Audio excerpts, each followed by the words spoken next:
Good evening, everyone, and thank you for joining me for this live. Every Thursday, you can catch me at 6 p.m. So every Thursday, I didn't do last Thursday because we had softball and baseball championship. We did not win, but it was really, really fun. So I'm back. So every Thursday, mark your calendars to join me at 6 p.m. Eastern Standard Time.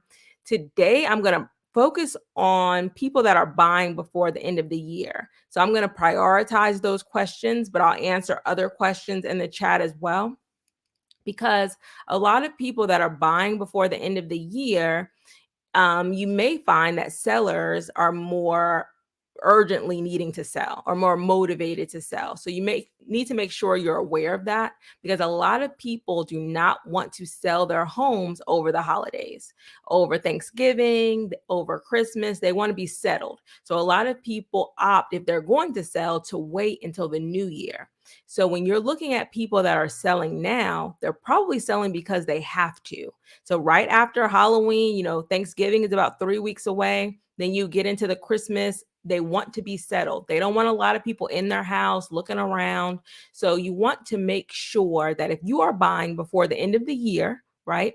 You want to know, is that person in a place of motivation where it's more urgent for them to sell? And then in your offer, you want to make sure that it reflects that. You're going to ask for closing costs. You're going to ask for maybe a reduction in price. You're going to ask for every little thing that you need because there's an urgency, especially if there are no other offers on that home.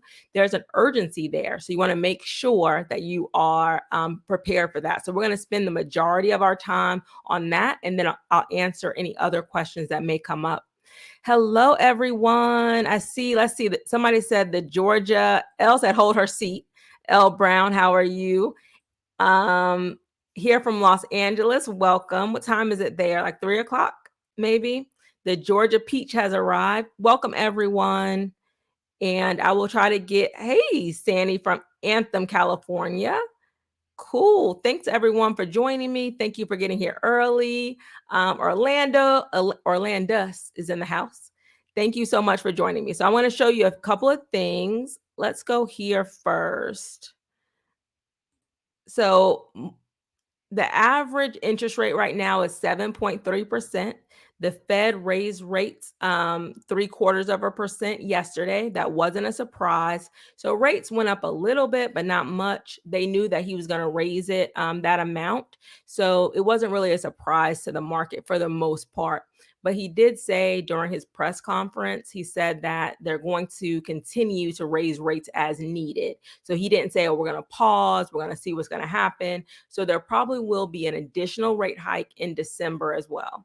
So just plan on that in the future, that rates are probably staying in the sevens through the end of the year. Maybe high sixes. They fluctuate a little bit, but they should, remain high through the end of the year. All right, so these are the things that I want to make sure that you are aware of. This is for anybody, but particularly if you're buying before the end of the year. You want to know how much equity is in the house, how much equity is in the house. But basically, when the person pays off their loan, how much extra money will there be?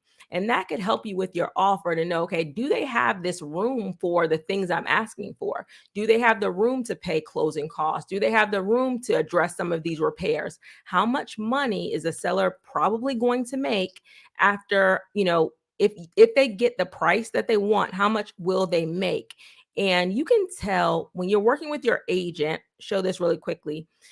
This is like a neighborhood. So your agent has access to this where they can go to any neighborhood, click on the house or click on the address and tell approximately, almost down to the exact amount, how much equity that individual house likely has. Okay. So they know if they sell their house, they'll net 100,000, they'll net 200,000. You want to know this because a lot of times sellers they'll be like little things you ask for, say $1,000 credit, $2,000 credit, and they say no to it and you don't really push the issue. And then you see at closing, they're getting like a $400,000 check. So, that they made off of the sale. So they could have very easily paid that $1,000, that $2,000. So you really want to know, how much equity do they have in their house? You want to find out as much as possible, because in negotiations, and I will take some of your questions. In negotiations, you want to know as much about the other party as possible. And that's how you can better negotiate, because you know what's happening with them. So you definitely want to know how much equity they have in the house and how much the seller will likely net from the sale. And that could put you in a position, at least, of knowledge of how much money are they going to make after they sell this house. And then the other thing that I wanted to bring up is urgency. Is there any urgency around the sale? So they can definitely say no to your offer, but if they don't have a lot of offers, the house has been on the market for a while, like longer than average. So like the average days on the market in your area. If they've been on the market longer than average, if they have already moved out, if they've already moved out, assume that they're paying that mortgage, they're paying rent or a mortgage somewhere else. So they may be more motivated to accept your offer. Are they going through a divorce? I see this a lot when I'm looking, we're touring homes, and you see one spouse, say it's a married couple that owns the home, but you'll go in like the walk-in closet while you're looking, and all you see is like the wife's clothes, or all you see is the husband's clothes. You may want to assume, you can, or you could, if they don't tell you, that they may be going through a divorce where one party has moved out. Did the first offer fall through? So did they come off the market and go back on the market? They're probably more motivated. Do they have to sell this home to buy their next home and they're under contract on another home? So when you're working with your agent, you may not be able to ask them directly, but ask, why are they moving? You want to know, why are they moving? And then you can set their amount of motivation that might be there. So again, I'm going to take your questions now. So put your questions in the chat, but I'm going to prioritize anybody that's either looking for a house and that wants to close before the end of the year, or is already under contract and is going to close before the end of the year. And you may have some questions. Okay. Hello from Louisiana. I'm going to go up to see, because I know a lot of people have come in. Let's see. This is the question. Are people more motivated the longer the house sits on the market without a price decrease? Yes. I would say yes, yes, yes. Because if it's sitting on the market, they're probably not getting either the offer that they want, or they're not getting any offers. So even though they haven't reduced the price, maybe they're just waiting for an offer. And sometimes sellers will do that. They'll say, let's leave the price as is. And even if somebody comes down, they don't want to come down themselves by reducing their price, but they may consider an offer that's lower than the list price. But you have to put that offer out there. There's no harm in putting an offer out there. They either can counter offer you, they can accept that offer, or they can ignore the offer altogether. But it's worth putting an offer out there, especially if they're on the market again longer than average. They may be more motivated to sell. A lot of times they are, but they just are really stubborn, because I'm sure their agent has told them to consider reducing the price. A lot of times they are stubborn and they won't reduce the price on their own. They're waiting for an offer to come in so they can negotiate. So give them something to negotiate with by putting your offer in. Good question, Candace. All right, this question came in earlier. Can you let us know about any updated first-time homebuyer new programs from the government? There are no new programs, like national first-time homebuyer programs, that have come out in the last year or so. There's somebody put, what happened to the Biden, first-time homebuyer program? That was just a proposal. It never passed Congress or the Senate. They didn't pass. So you have a list in all of my, or most of my my down payment assistance videos, which I have a complete down payment assistance playlist. I have a link to every state. So if you look at those videos where I have down payment assistance, you will see a link to your state for all of your state programs, because within your state, there may be a new program, there may be more funding available, but that's where you'll find those links to any programs that might be new for your specific state. But there's no large government national program that's new as of 2022, 2021. Like if there has been one, I've already done a video on it. So check those out. But yeah, there's no major program that's from the government that's national right now for down payment assistance. And it's probably a good thing, honestly, because, well, now they may try to do something, but when interest rates were low, that would even bring more and more competition into the marketplace. They are trying to improve the 203K program. So they're working on improving, making it easier for people to use a 203K loan. And if you're not aware of what a 203K loan is, it allows you to buy an older home or a home that needs repairs, and you could fund the repairs into your purchase price. So there are a lot of homes that, if they were fixed up a little bit, they would be great for first-time home buyers. But the 203K can get complicated. So if you're interested in something like that, I have 3 203K videos on my channel. It's under mortgage options, but there are talks, they haven't released it yet, to improving the 203K program. So as soon as that comes out, I will be posting that. All right, so I see somebody who said they're under contract. Let me see. Hey, DeMarcus. So DeMarcus says, I'm under contract. In the underwriting stage. Credit pretty good. Also have the income, but just wondering what's the importance of bank statements and what are they used for, and can overdraft get you a no? Okay, so number one, I've done, and hopefully one of my moderators can put this on here. I think she put the down payment assistance playlist, but I have a full underwriting video. So please watch my underwriting video. And it tells you all about the process. But the reason why they are looking at your bank statements, and they're looking at them way more than they looked at them during your pre-approval.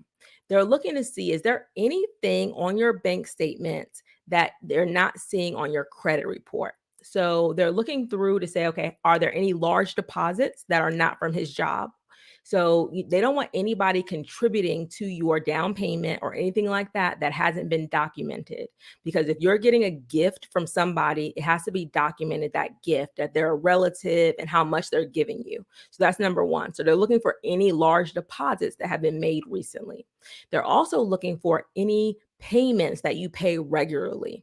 So for example, say they see you paying $300 every month or every 2 weeks to an account that's not on your credit report.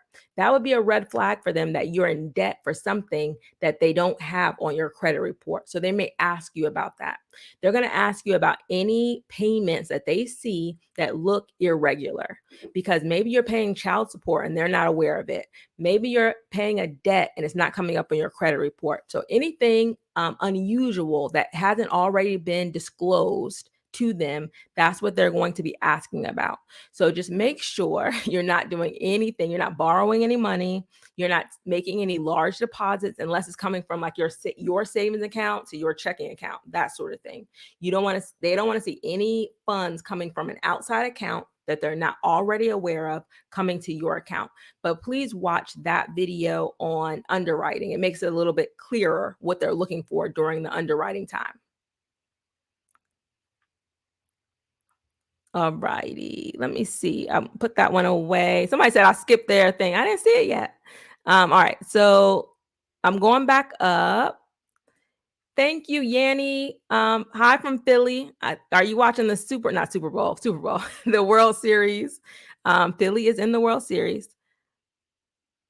All right, let me see. Do you think it's wise to buy a home before the end of the year with a 7% interest rate? Should you wait until the new year? It varies for everyone. So you may be new, but I'm never going to tell somebody don't buy a house. You might be getting an awesome deal. I don't know what the terms are of the deal. I just recommend that you're buying a house that you can afford. You're not spending more than 35% of your take home pay on the purchase, and that you're planning on living in that house a minimum 5 to 7 years. So if all of those things are true to you, even at the 7%, and there's a house that you really like, then I don't have a problem with you buying it, because over time, you're going to be fine, right? You're going to be fine. That home is going to increase in value. It is not ideal. It would have been probably more ideal for you to buy it at a lower interest rate because you would save money. But if that home is still in your budget, you don't want to lose the opportunity to buy a home, because over time, homes are going to be more expensive. So the house you buy today, 7 years from now, is not going to be still the same price. Over time, your house will increase in value in most instances. So it's up to you and your budget and what's going on. And interest rates may go down, at the end. Projections are saying maybe at the end of 2023 that they may go down. But again, if you are in the right financial position to buy a home, it's only a small percentage of your income, and you're planning on living in that house for the minimum 5 to 7 years, you should be fine still to buy. But if there's no rush, like, I got to get a house, there's no rush, then wait and make sure you're getting, I said at the beginning, make sure you're getting a good deal. If I'm buying at 7% and interest rates are higher, I want some closing costs to be paid. I want those types of things. It's not where interest rates are 2 and 3%. I'm still paying all my closing costs. I'm still, waiving inspections and paying above appraised value. That should not be happening. But if you're finding a really good deal, it's within your budget, and you're planning on living there long term, I don't think it's a problem buying.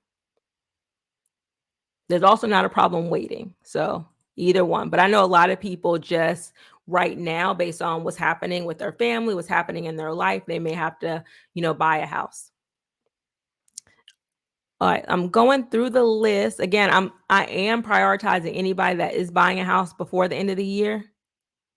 Let me see what he says. I would like to buy a house next year, but I also need a car. Is it true that financially a car will affect your ability? Yes, Darla. Yes, yes, yes. This is one of the biggest things that stops people from buying a house is their car payment. And cars are very expensive with inflation right now. So those payments are even more expensive than they would typically be. So your car payment goes into your debt to income ratio. So that debt to income ratio, say your car payment is $500, then that's, $500 less perhaps of a house you can buy, because that debt is going to be part of that debt to income ratio. So you need to calculate your debt to income ratio with a car payment, and you need to calculate your debt to income ratio without a car payment. And I have a video called Can You Afford a House? Can you afford a house? And it helps you calculate your debt to income ratio. So a lot of people have huge car payments. Hopefully you already have a car. If you can, fix that car, if you can just repair it, keep using it. Two reasons. Cars are super expensive right now due to supply issues. And you really don't want a car payment if you can avoid it. So I really would want you to prioritize buying a house over buying a car. Either buy a used car that you might be able to save up for, or have a very, very low payment, or I would like you to fix the car that you have. Like, if you're just buying a car because you want a new car, like need, a lot of people say need. People think they have one baby and they need like an SUV, right? When the car seat can fit in their Corolla. Okay. So the need, you need to really assess, do you need a car or do you just want something new? If it's truly a need, try to buy it as as the least expensive car that you need, right? Or try to work with the car that you already have. Good question, though. Hi, everyone. Hi, Florida. Trying to see. All right, somebody has a question. Keisha, I'm on home contingency until my current home sells. What time frame will the seller on my end wait for my house to sell? I'm on week 1 and no one has put an offer. I'm so nervous. So the way a contingency works is for everybody. If you put an offer on another house contingent on your house selling, typically there's a kick out clause that basically, if they get another offer, and I'm not sure if your offer has this, but a lot of times there's a kick out clause that says if the seller that you're under contract with gets another offer, then they have to come back to you first and say, hey, I got another offer. We want to go ahead and close your deal. If you can't close because your house hasn't sold yet, or we want to move forward with your deal, then they could get that second offer, perhaps in the first position. So it is a difficult position for you to be in, but of course you have to sell your house before you can buy the next house. Just make sure your current house is in the best condition as possible, because a lot of the difference between last year this time and now is that buyers have a lot more choice. And because they're paying like a premium to them, like in the 7% interest rate, when interest rates used to be 3%, a lot less people can afford to buy your house as well. So you're dealing with a smaller pool of people, and they have choice where homes aren't coming off the market as quickly as they were before. So you have to kind of just come to grips with that you're not going to likely get what your neighbors got or other people got last year, and just make sure you're being realistic to what you can get now. And so if that means you need to adjust your price, go ahead and adjust your price down and reduce your price, and make sure your house shows really, really well. Like, look through your pictures, make sure, all the pictures look really nice, because there are still buyers out there that can afford, there's just fewer of them. So you want to make sure your house is priced correctly, and you also want to make sure your pictures are really, really good. So that there's no time frame. But the person that you're buying their house, they may be in the same position as you. A lot of people wouldn't even take a contingent offer because homes were selling so quickly. So they're probably happy to have an offer, even if it is contingent. So it's just going to be a matter of if anybody else wants to make an offer that doesn't have a contingency like you have a contingency. So just think about that. But I would just make sure that your house is priced correctly. Even if that means getting less, at least you'll be able to move on and get your home sold. And then maybe have a backup plan if you have to rent out your house. My last thing, if you have to rent out your house, a lot of times you can afford to buy that new house and rent your house if you're going to rent your house, and if you cannot sell it. So see if that's an option with your mortgage. If your house was to rent, could you still buy that second house? And maybe, take some of your equity out for your down payment for the next house without selling it. All right, good question. Let me see, Mike. Let me see if I can answer this question. Can you talk about Freddie Mac, I guess, now accepting FICO 10 and Vantage Score 4, and how that can hurt or help first-time home buyers, also having to pull 2 credit reports instead of 3? Okay, so in my experience, it really depends on, even if Fannie Mae or Freddie Mac, I think that we're talking about, they may say that they'll take different credit scores, but it really depends on what the bank is going to do. Sometimes the bank will take, different. So you want to see the lender that you're using, what are they going to pull?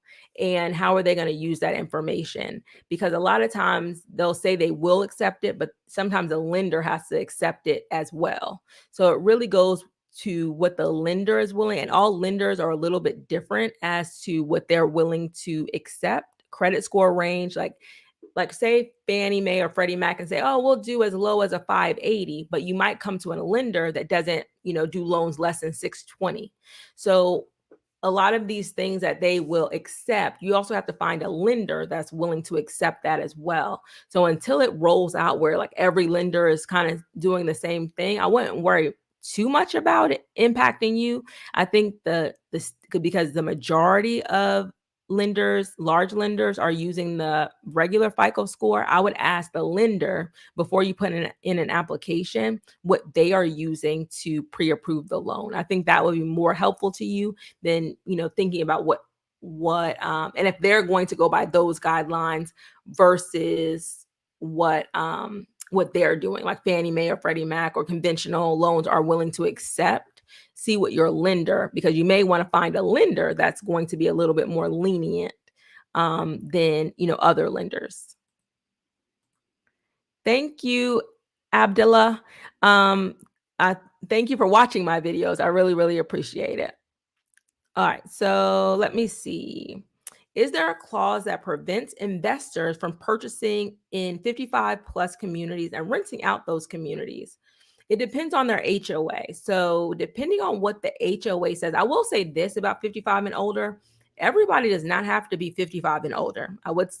This is very important for a lot of people to know.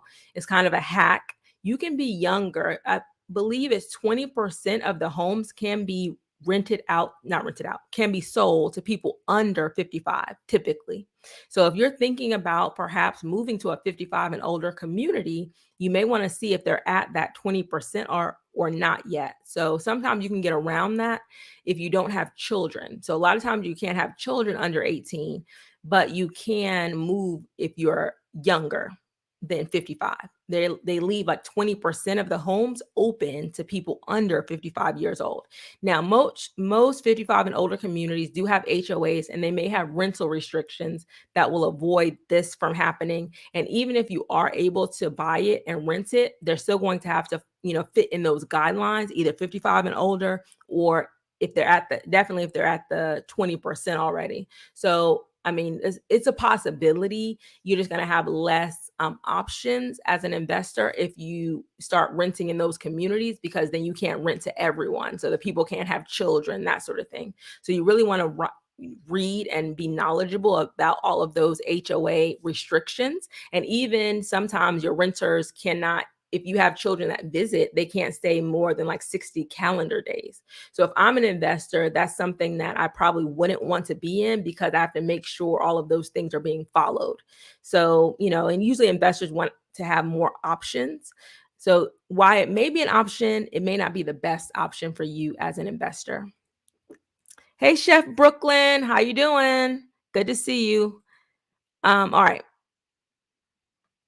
Let me see. I got a conventional loan at 6.875 interest rate. I wish I had it. I wish I had it low. Oh well. Sometimes, I wish I bought one thing I regretted in college. They were talking about Google. Like Google was coming out, like it was like a new stock, it was a new thing. And our professor at the time was like, y'all should get some of that stock. And it totally so sometimes, that when the 2 years where interest rates were, dramatically low, and even right before, it's just a matter of awareness, because right before the pandemic, rates were in the threes, like standard, but they went down, to the lower threes and went down to the twos. So, it's just a matter of being aware at the right time, so sometimes you'll get that rate, and, you'll be able to refinance maybe some years down the road when interest rates go back down. But now you'll have an awareness. So if you get to a situation where rates drop dramatically, or you'll have that opportunity to maybe take advantage of it where you weren't as aware of it when the pandemic was happening, or you maybe didn't have the opportunity when the pandemic was happening. All right, so I'm looking through. I am going to prioritize people that are buying right now or think they're buying before the end of the year.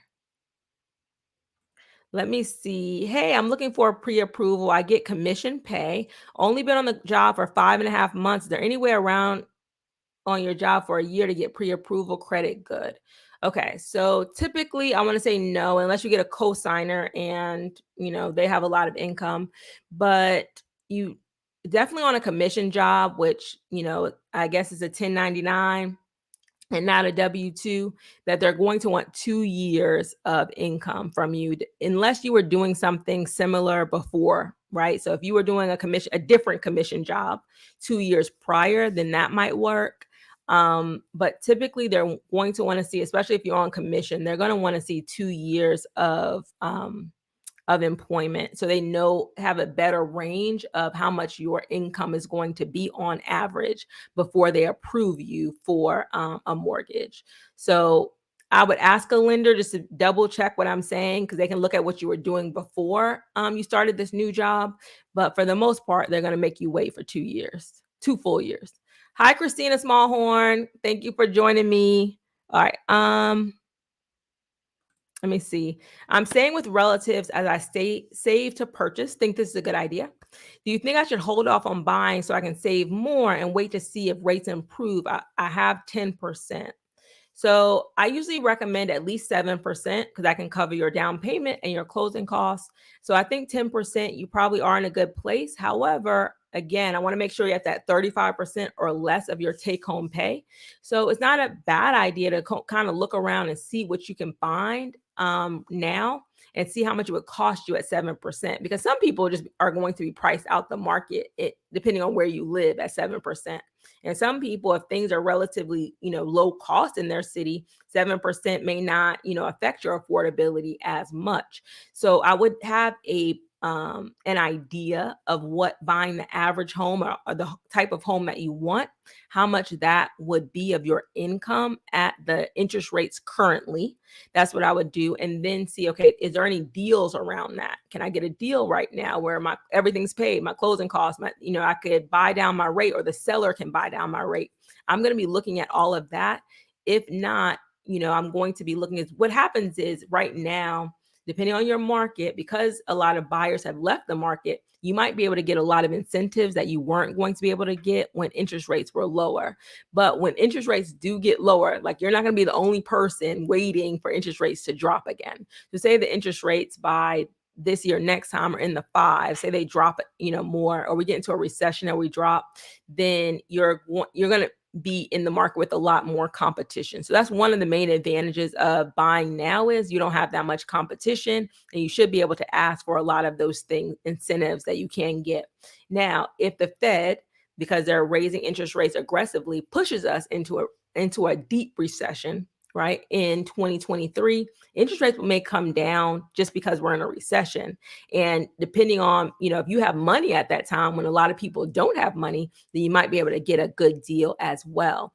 So you just want to make sure if you're finding a good deal, it's in your budget and you're planning on living there long term, then you may want to do that. I probably, if I was in your situation, I wouldn't be in a rush, but I would be aware of what's going on in the market. So when it's a good time for me to get in and things are like I said, in my budget, I might go ahead and jump on a good deal, a good house, right? But I'm not in a rush right now. Like I wouldn't be in a rush. I'd be like looking almost like window shopping. And if something came up where it's like irresistible for me to get in and it's in my budget, I may make a move. But I don't think anybody should necessarily be in a rush to buy right now. Thank you, everyone. Thank you. How long do you have to wait to refinance if rates go lower? Typically, some people say 6 months. So some lenders will say 6 months after you've owned the home, you can refinance. Some lenders say as long as you own the house, like as long as the deed is recorded in your name, you can go ahead and refinance. But you want to remember with refinancing that you are getting this, how refinance works. You're getting a new lender to pay off the old lender, and you're getting a new loan. Refinances are not free. They're either going to roll the refinance costs into the loan, so they're going to increase your loan rate, or you can pay it outright. Most people roll the cost of the refinance into the loan. And so you have to make sure you have enough equity, right, to cover that refinance. And it only makes sense typically to refinance. I'm going to do a full video about refinancing, but it usually only makes sense to refinance if you're saving at least 1%. So you want to, again, just make sure you're not going to refinance, to a higher rate typically. Doesn't make a lot of sense, but you're going to refinance to a lower rate. But that lower rate typically needs to be at least 1% for it to make financial sense for you to pay the fees that come along with a refinance. So you want to make sure that you don't have to refinance. So I don't want you to buy a house and you're like, I have to refinance in 2 years or I can't afford to pay this mortgage anymore. So you may have an opportunity to refinance in the future, but don't make it where you have to refinance. So like my sister and my mom refinanced when interest rates went down to 2%. I think my mom was like at a 4%, maybe 4.25 or something like that. And then now she has a 2.5%. So that made a lot of sense for her to go down, and she saved about $500 a month. Now, when she had, and another thing is usually you go back out to a 30 years. So if you have been paying, say you paid for 3 years, then you're going to get either another 30-year loan. You could refinance and do a 15-year loan, but you wouldn't be typically saving money on that. You'll be saving a lot on interest because you're, going from a 30-year to a 15-year. But all of those things you have to think about. So although I think my mom had the house for maybe 2 years or so she had to go back to a 30-year mortgage. And then my sister did refinance from a 30-year to a 15-year. So, and I think her mortgage payment might have went up maybe about $200 or $250 with the refinance. So all of those things you have to think about because you may not be able to refinance or make it financial sense for you to refinance until like 2 or 3 years from now, depending on how things go. Okay, mortgage underwriting. Thank you, Ms. Amanraj. She put where that video is. So, okay, good question, Sherry Boy. I was gonna do a question about because they said they were gonna start forgiving student loans as early as October 28th for anybody that did the application. it is still in court. There were some court challenges to the student loan forgiveness. So I'm going to do a new video. I'm trying to figure out like where they are with the court. When is that going to be resolved? And, when the first student loans will start to be forgiven or canceled. So, but right now they haven't, it's on hold because of the court case. Now, everything I've read so far is saying that more than likely the Biden administration will win the court case, but it's not guaranteed. So that's why forgiveness or cancellation is delayed, because they are in court over the legality of the forgiveness, whether or not the administration has the right to forgive student loans. So that's where we are with student loans. But great question. I don't. Miss Crafts a lot. Do you have any tips on purchasing a manufactured home on leased land? I don't, but I did. I know Christina Smallhorn was in here earlier. She does a lot on mobile homes or manufactured homes on leased land. I would say this: the land lease, I like stability, right? For anybody. So when you are buying a manufactured home and basically putting on somebody else's land, whatever that land cost is per month, it's almost like part of your purchase is a lease, and they can go up on that land cost when that lease is up. So you're not having a stability of monthly costs, monthly housing costs. So I'm not a big fan of things changing. Especially I know a lot of people that have lower incomes may consider this an option. A lot of people going into retirement may consider this as an option, but I want you to have stability of the leased land. Not that, I got to pick up my manufactured home and put it somewhere else because I can no longer afford it. When my grandparents retired from New York to Georgia, they had some family land, and most people got a mobile home or manufactured home and put it on the land. But that was a fixed cost because they already own the land. So if you could find an area where you can own the land that you're going to put it on, I favor that over you going on lease land that may change, because she's done a video about the cost going up dramatically, just like rental costs have gone up. They've gone up on the land costs at a lot of these in these mobile home areas or manufactured homes areas, and people can no longer afford. You may own the manufactured home, but you can't afford to put it anywhere. So just be mindful of that. But Christina Smallhorn will have videos on that. Sherry, I do have a full video. It's called buying a house with student loans. And I go over buying a house with USDA, VA, conventional, and FHA. But yes, having student loans does impact, because it's debt, right? Whether you're paying on the debt or not, because it's debt, is going to be factored into your debt to income ratio. So you want to make sure that you calculate your student loans appropriately, depending on what kind of loan you're getting. All right, I'm about to close on my house. Interest rate is 6.875. Net pay is about $4,500. Mortgage principal plus interest rate plus mortgage insurance is about $2,000. Mortgage, I pay about $75. Mortgage insurance about $75. So it's a little bit higher than I would like, but maybe you can increase your income, because it's creeping up to, almost half of your take home pay. But, it's not so dramatically, I guess, high, but it's higher than I would like. So I would try to increase your income to cover this, especially as if we go into a deeper recession and there are some job losses. I want to make sure that the mortgage payment you have enough money saved to cover your mortgage and your expenses. But thanks for sharing those numbers. Okay. Is it possible to buy two homes, one for parents and one for me? I'm a software engineer with a possible six-figure salary in the next 4 years. It is possible, but one of the homes may be looked at as an investment property, perhaps, because you're not going to be owner occupying the second house. So depending on how you do this, it may be better for you to buy a house, right, as an owner occupant, and do a FHA or conventional loan, and put because they'll allow for a lower down payment since you're going to own or occupy the house. So say you did FHA or conventional on one of these homes, you put, 3 to 5% down.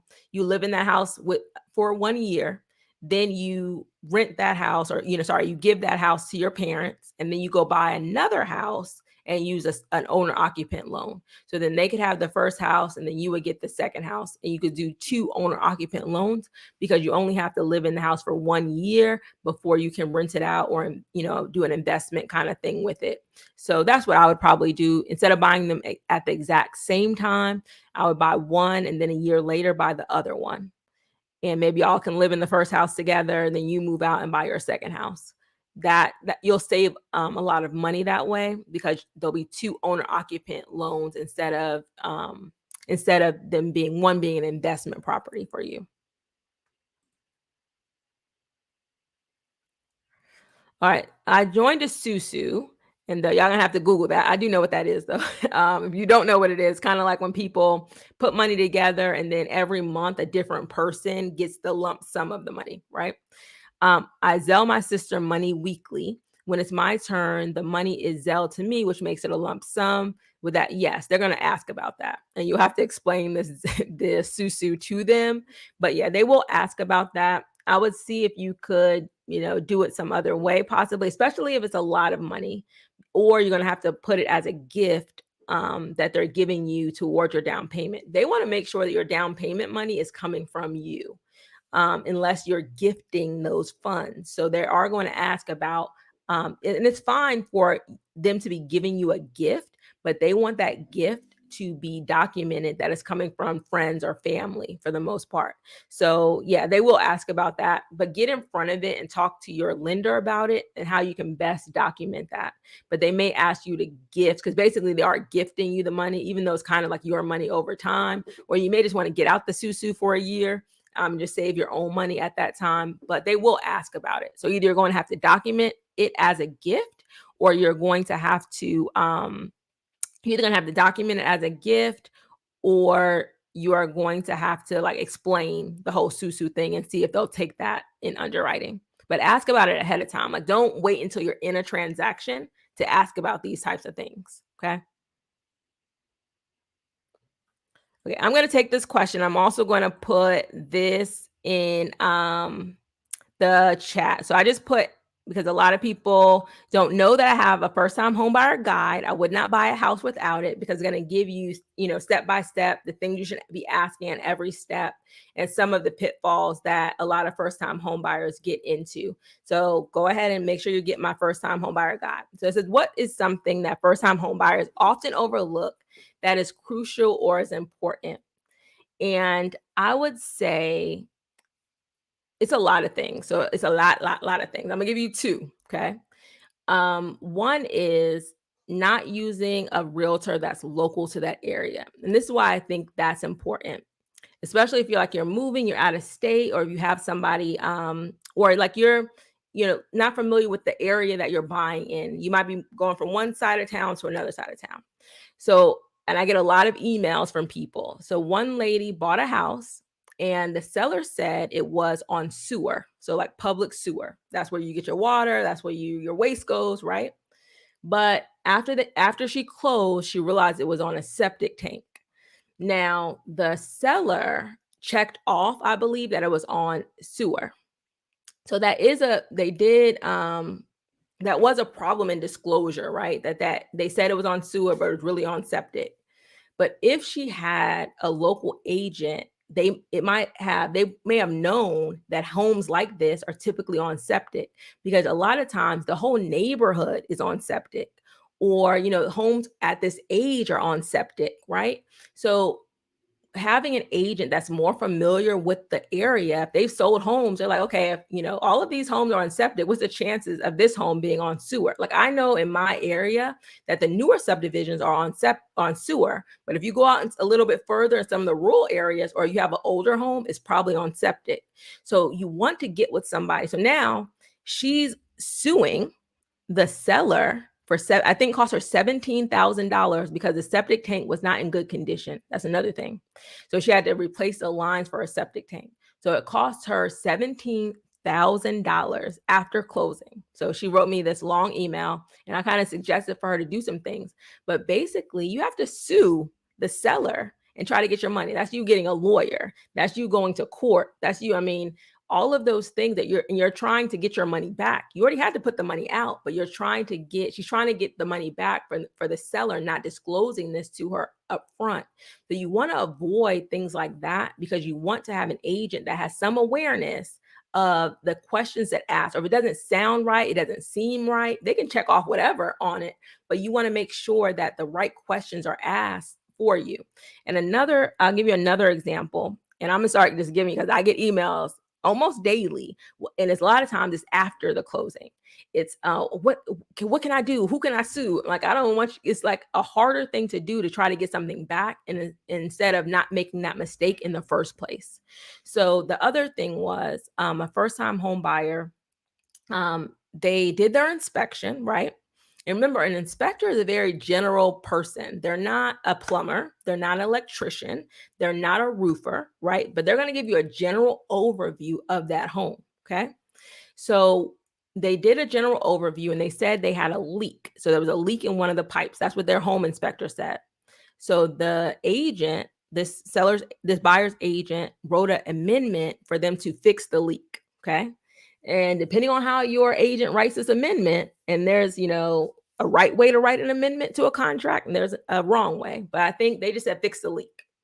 So the seller fixed the leak. So during the walkthrough, wherever the leak was, it wasn't currently leaking. So they went ahead and closed. So he did do a walkthrough before closing. It wasn't leaking, so he closed.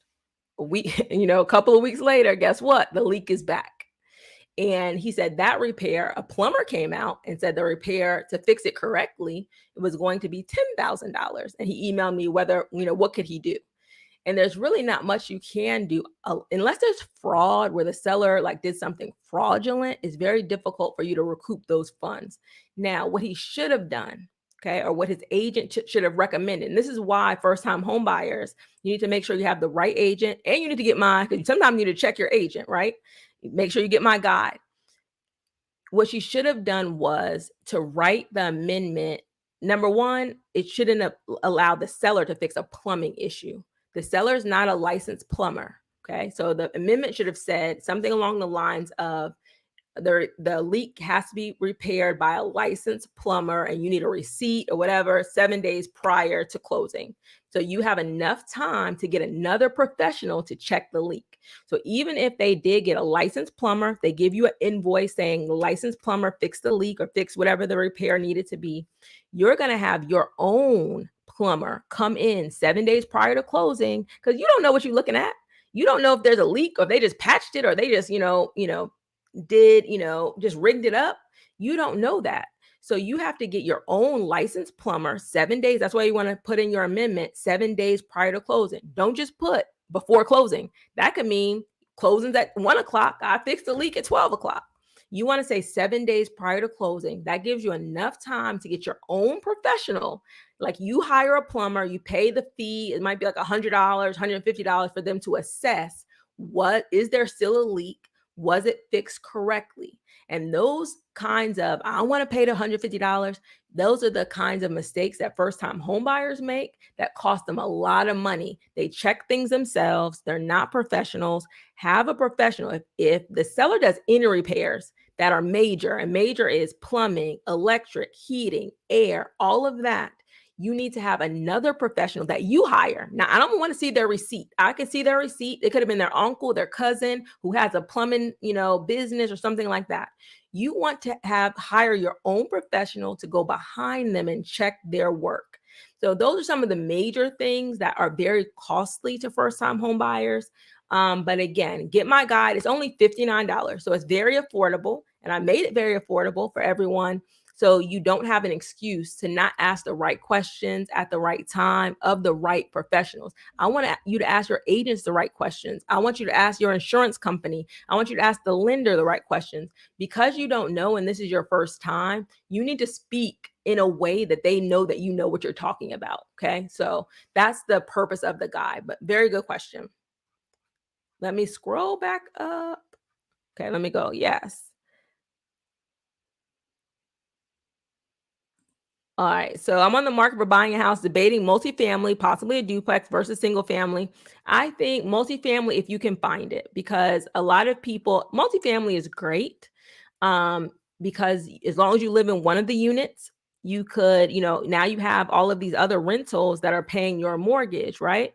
So it is lovely. It doesn't work for everybody. Like I wouldn't move into a duplex in my area, probably because a lot of the duplexes are not in good neighborhoods and I have young children. Now, if I was single, then that might be an option for me. And I don't want to necessarily live by the person I'm renting my house out to.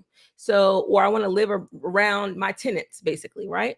So, that wouldn't work for me. Also, in Atlanta, there's not that many duplexes and they're definitely not in the better neighborhoods. So, you have to, but in places that are more populated, like New York, Chicago, New Jersey, anywhere there's a bigger population, you're going to find a lot more multifamily, a lot more duplexes. And then the neighborhoods they'd have duplexes and multifamily because of the amount of population, not necessarily because of the neighborhood and that sort of thing. So if that works for you, you're willing to live, I'm assuming you're willing to live in one for at least a year, and then you can kind of move on to your next property. And if you can find one, if it's taking you years to find a multifamily, then you may want to start with some single family homes as an investor. But I know a lot of investors very much push, because it does make sense for you to go ahead and get a few multifamily. You're going to make more money than single family than buying all these little single family. So it does make sense, but a lot of times there's not as many as, most people think. And sometimes you are, depending on where you are in competition with some larger investors to buy those properties. So if you can find them, it's not taking forever to purchase one, then go ahead and get one. All right. How does this apply to new construction homes and their motivation? Yeah. So new construction has incentives. They are they are reducing some prices at some new construction subdivisions.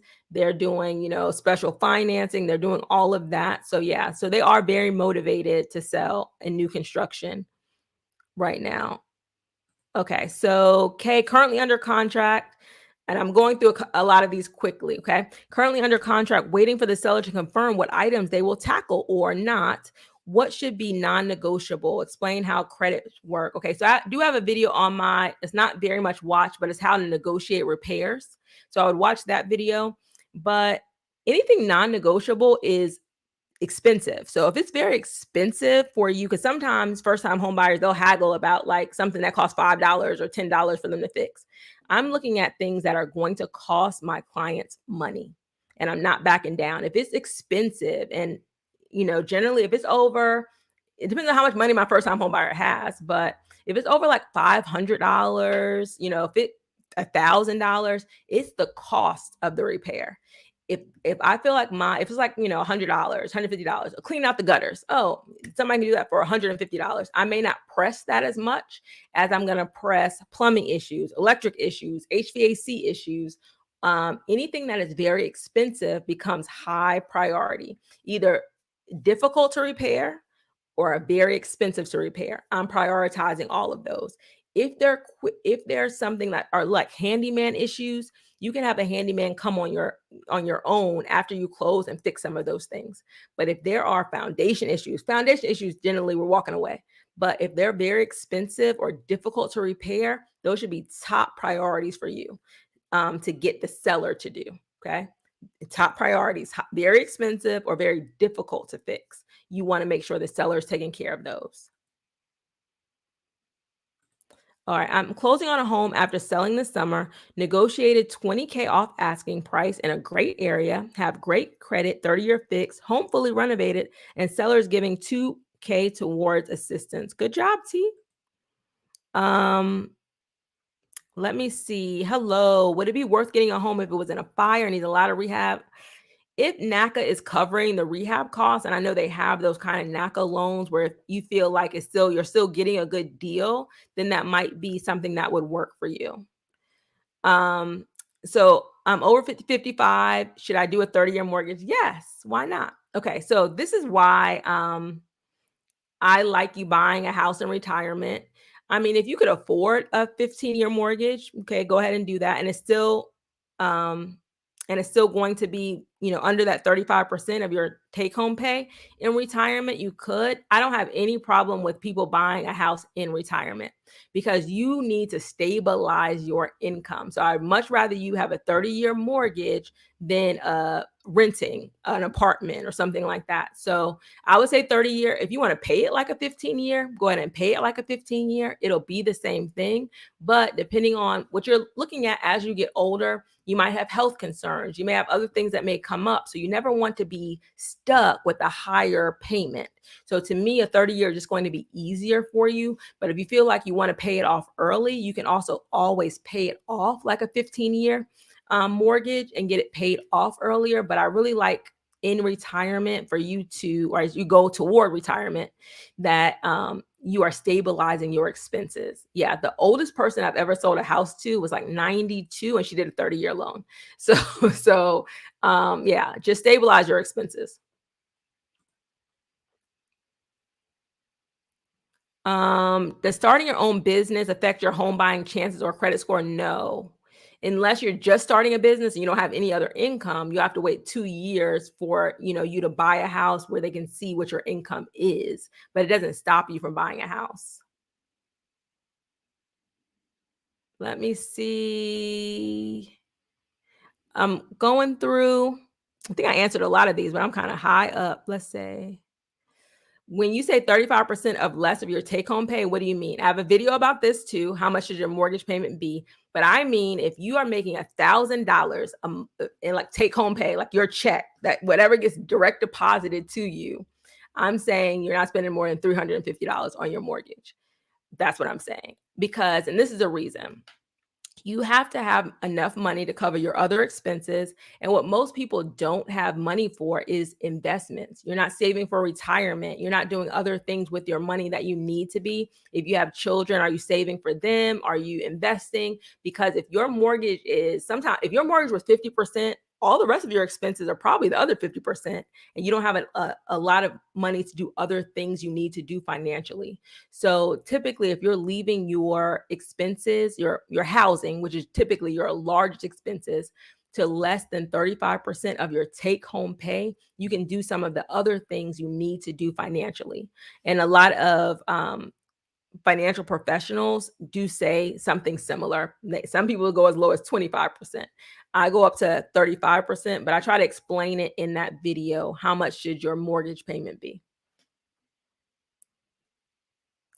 All righty. I'm trying to get as many of these as possible. And people keep on asking this. Yes, yes, yes. I think I've seen this like 5 times, but I have a video on student loans. Yes, student loans will impact you buying a home because it's debt. So any debt that you have impacts your approval and how much you can be approved for. So I have a video about student loans. Just go to my site and put in student loans and you'll be able to find it. All right, I'm trying to see if there's anything else. I want to make sure if there's anybody. Do you recommend that a buyer be present during home inspection for new construction, or can a buyer just rely on their thorough report? Okay. Yes, I recommend that you're there. And this is the reason, because especially as a first-time home buyer, you need to see what they're talking about. And yeah, I want you to be there. You don't have to be there the entire time. And I do have a video with a home inspector, and you talk about when you want to arrive. So if they typically, this is what I would recommend you do. If they say that their inspection is going to take 2.5 hours, 3 hours, what time should I arrive for me to review the report while you're still there? So ask them. So if they say they start their inspection at 10 a.m., they may tell you to get there at noon to review it. And what will happen during that review, they'll kind of tell you what they're going to put on your report, and they will point it out to you. And they will say things to you that they won't put on their report, because a lot of times home inspectors are not allowed. They don't want to mess up the deal, right? So they're not going to put certain things on the report. But sometimes the home inspector would say like, hey, because they're not going to put like, oh, how much it would probably cost to repair. They're not going to put that into their report because they have a lot of rules and regulations against that. but they may tell you like, hey, this is going to be expensive for you to repair. I'm not sure if I would buy this house. They would tell you that in person, but they're never going to put that on a report. So those are some of the advantages you have of being there, for them to point out things to you so you can see what they're talking about. And then in the few, and sometimes they're like, oh, with something that looks like a big deal in the report, when they're talking to you, they're like, oh, that's not a big deal. So yeah, definitely get there. You don't have to stay the whole time. Most inspectors don't want you to stay the whole time, but you will learn much more by being there than just looking at the report. Because sometimes the report looks really, really bad, and it's not that bad. But again, home inspectors have to cover themselves for liability for not pointing out everything. So sometimes they make things sound a lot worse than they actually are. So yeah, I highly recommend that you attend the home inspection. But watch my video. I did it with Jamal, and we talk about the home inspection process. Okay, this is a good question. Coming out with this video soon. Is a 2-1 buy down a good move? You're closing in 2 weeks, hoping the rates will go down in 6 months. I wouldn't count on rates going down in 6 months. If the only reason why you're doing a 2-1 buy down is because you think the rates are going down in 2 months or 6 months, I wouldn't, count on that. So a 2-1 buy down, for everyone that doesn't know what this is. So, and usually the builder or the seller is paying for your 2-1 buy down. I don't recommend that you pay for your own 2-1 buy down, because watch my video on buyer beware, and it talks about buying down your own rate. Basically, you have to have a break even point. And if you think you're going to refinance in 6 months, you're not going to have that break even point if you're paying for a 2-1 buy down. So a 2-1 buy down, basically the first year you're going to save 2%. So if rates are at 7% now, the first year you will pay 5%. The second year you're going to pay 6%. So that's why it's a 2-1 buy down. First year you'll save 2%. Second year you'll save 1%. First year it'll be 5% your interest rate. Second year your interest rate will be 6%. And then the third year, back to 7%, the interest rate. But the cost to buy down that rate, it has to be paid up front.